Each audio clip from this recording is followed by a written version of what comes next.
আসসালামু আলাইকুম ওয়া রাহমাতুল্লাহি ওয়া বারাকাতুহু। আমরা প্রতিদিনের নাই আজকেও আমরা একটা হাদিস আপনাদের উদ্দেশ্যে বলতে চেষ্টা করব ইনশাআল্লাহ। আজকের যে হাদিসটা কিয়ামত সম্পর্কে রাসূল সাল্লাল্লাহু আলাইহি সাল্লাম কি বলেছেন, কিয়ামতের আগে কি কি ঘটবে, কেমন কি হবে এ বিষয়ে কয়েকটি বিষয় আল্লাহ রাসূল বর্ণনা করেছেন। তো আমরা আসি হাদিসের দিকে।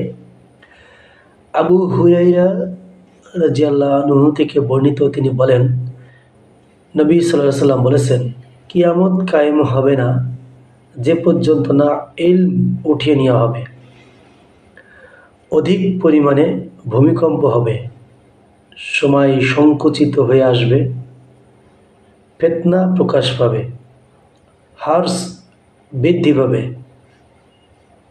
সাহাবারা জিজ্ঞেস করেন, ইয়া রাসূলুল্লাহ, হার্স কি?